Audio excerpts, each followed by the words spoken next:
I just wanted to follow on from. I keep missing that beep. I just wanted to follow on from the last couple of videos we've done. I've kind of walked you through my portfolio, the kind of targets and things like that we want to be finding in players, you know, their hot spots, what leagues they're playing, and other stuff I've covered in the last couple of videos. I don't want to rehash it.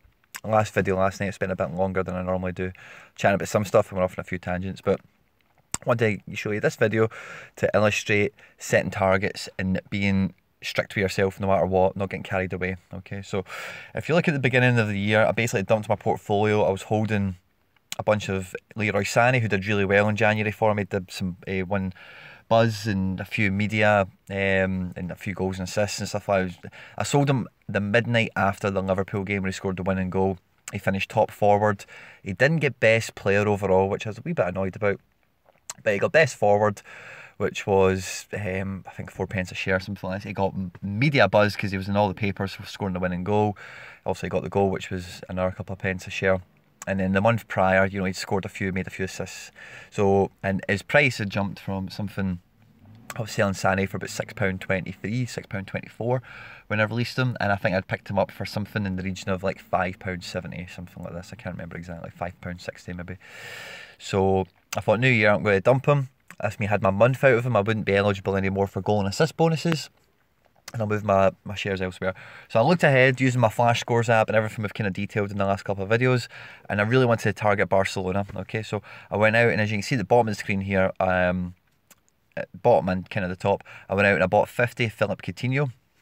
At that point, he was trading at 393, 392, something like this. And as you can see at the very top, I went out and bought 50 Rakitic, okay, which I kind of touched on in the last game. You'll also see here I got a wee bit of Christian Stuani. I'll talk about that kind of experiment maybe later on, or maybe in another video. It wasn't overall successful, to be honest with you. It was a bit of a damp squid, but it was, you know, not a lot of money with, you know, my £550 budget I was kicking about with at that time. £120 on Stuani for a test, for something I thought was quite safe, was something I was prepared to do. Okay, so we'll talk about it another time. So I picked up these guys on the 4th of January, and you can see all the values there, how many I've bought, and you know how much I spent on them and whatever as well. And there's my meter Stegen. Straight away, 3 days later, the Sunday, as I mentioned to you, I think probably in the last video, Rakitic is shot up by about 10 pence a share, something like this, 12 pence a share, and he's got a buzz win. So that buzz win there, you can see it there, £2, that instantly pays my commission for me offloading that Rakitic. Okay, so that means, it's just the way I look at it, it then means the capital appreciation. So the £2.13 to the £2.23, that 10 pence, which equates to 5% roughly, is profit. There's no, I don't need to worry about the commission dealing with it anymore. The buzz win, I'm going to offset that against the commission, and it balanced out very well. Okay, Philip Coutinho, I really didn't see this coming. He didn't play the game on Sunday where Rakitic won the bonus. He came off the bench, but then a couple of days later, out of nowhere really, he was linked with Man United, and he went from £4.93 and he shot right up, and you know, he hit the target that I'd kind of set. I thought, do you know what, if I can get Coutinho up to this kind of point here, I will sell him in 2 or 3 weeks time. And he achieved that within the matter of, you can see where I'm selling him here, 4 days down the road. So rather than being greedy and trying to hold on to him and try and squeeze every penny out of him, I thought, do you know what, I've hit my target. You've got to be really strict with this, guys, on yourself. I've hit the target where I thought I wanted Coutinho to get to. He's there right now. I'm going to offload him and move on to the next one. And at this point, I had identified Kai Havertz. So I was quite happy to sell Rakitic and Coutinho. I'd done well on both of them, and then I could move. And as you can see, as I'm selling, I'm trying to pick him up quickly because his price was moving with the market. And you know, you can see all my transactions here quite easily. You know, you can slow the video down, replay it if you want, rewind it, it's up to you guys. But you can see here, I've just put them all up for sale, and this is how the sales go, guys. You put 50 up for sale, especially somebody like a Coutinho, who's a bit more expensive, and a Rakitic, who's not as, he's not going to be quickly to shift. You know, he's 30, and you know, we kind of spoke about him in the last video a little bit. I think I touched on him. So you need to be patient with your sales, okay? I'm just letting them go. I'm happy. I've made the decision. I'm moving on, and I'm trying to pick up other players when I can. And I think I topped up, yeah, a couple of Ter Stegen as well, just with some loose change. And then I made a wee withdrawal, okay? When I do it, especially when I'm closing down a position, like the Coutinhos and the Rakitic, if I'm up, guys, I'll do my best to keep some of that money going, and I'll do my best to make wee withdrawals. £18.51, guys, me withdrawing that into my bank.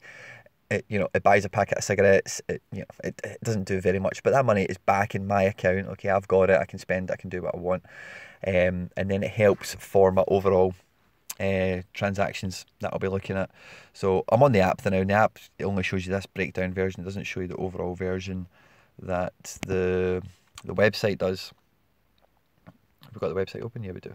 So when you go into the website, this is all on Android, by the way. I'm not too sure it works with Apple. But when you go into Android, you've got that too. You've got the summary option, you know. So it just helps me bring down. I'll just scroll this all the way back again, just for your benefit.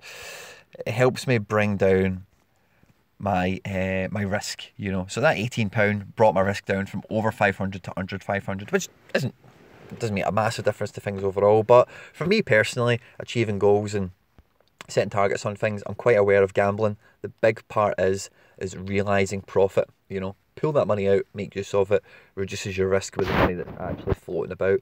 The ideal scenario you get to, of course, is that your money you're playing with in Football Index, if you're able to have that as sheer profit, you actually have no money invested off your own pocket, then that is a great situation to be in. You can be a lot more flexible with your moves. There's nothing to lose at that point, you know. So with Coutinho, right, I'll show you, because Coutinho is a perfect example, right. Remember talking about setting goals, right? What we want to be looking for is what I refer to, and I've touched on it in the last couple of videos, is a pre-established ceiling, okay? So as I mentioned to you there, and I've showed you the pictures, so you know this is all true. I'm not just, you know, blowing smoke up your backside or anything like this.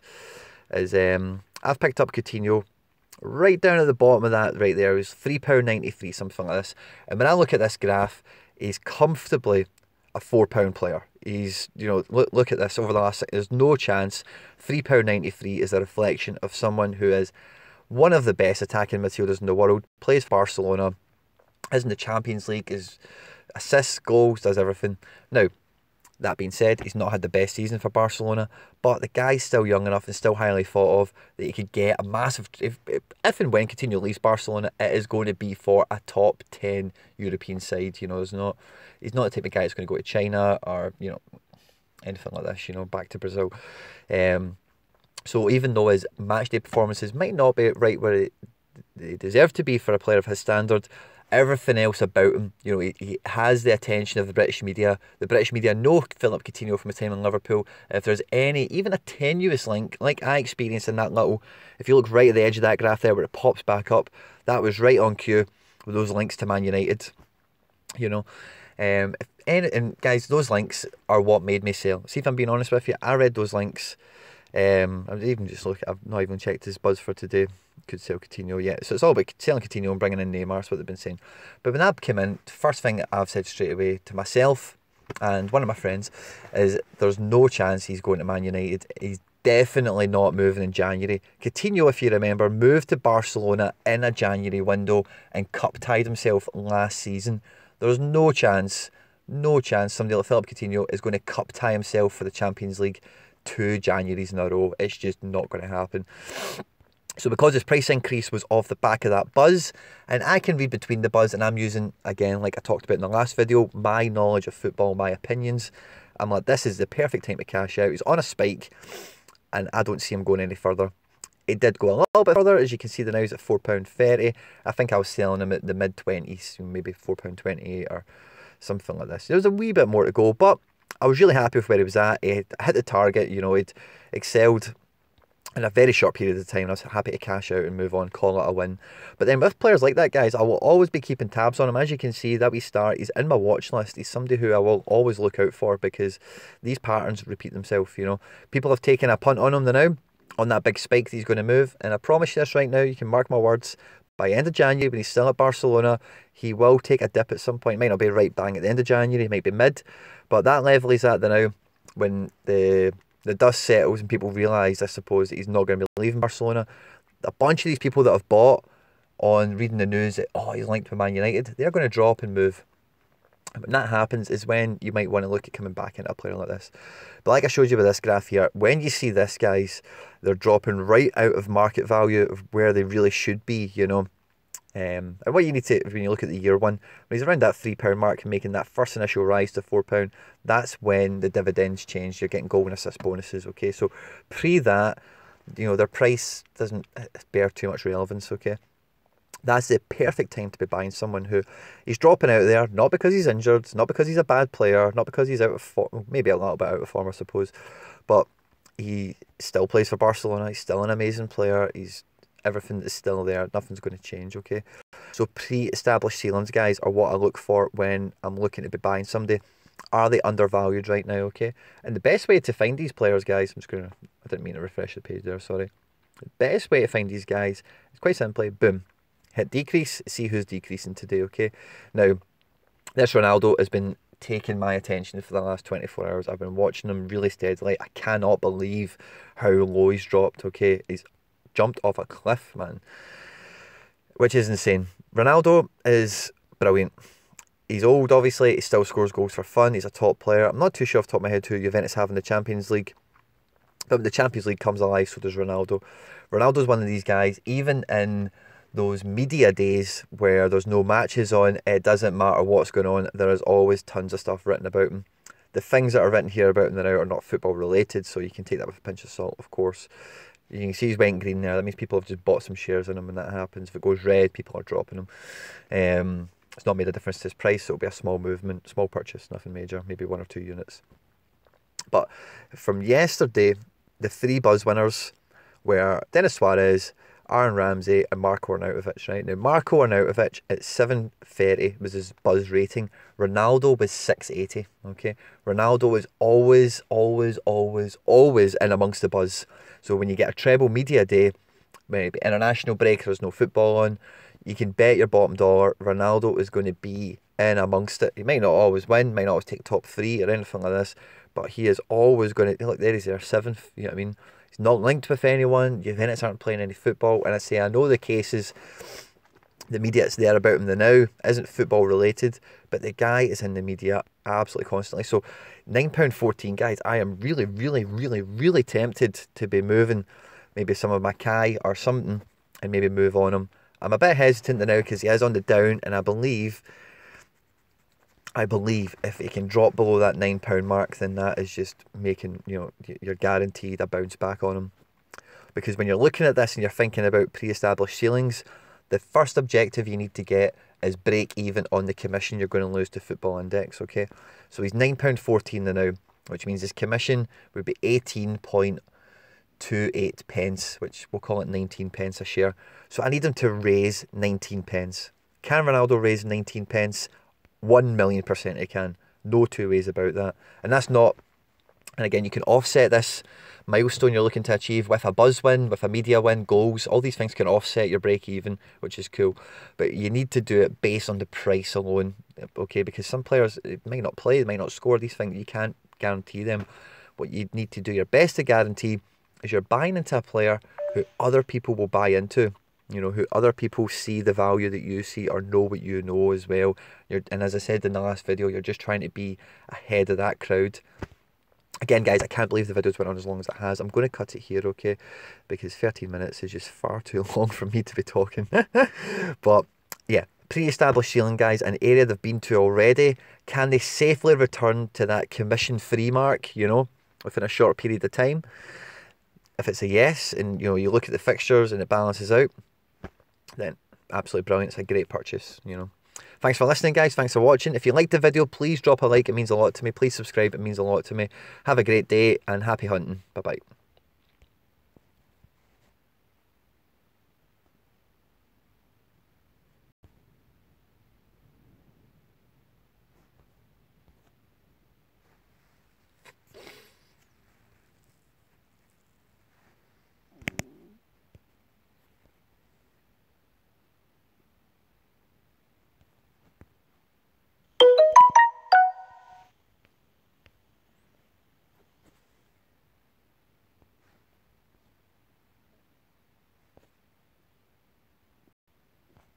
Oh.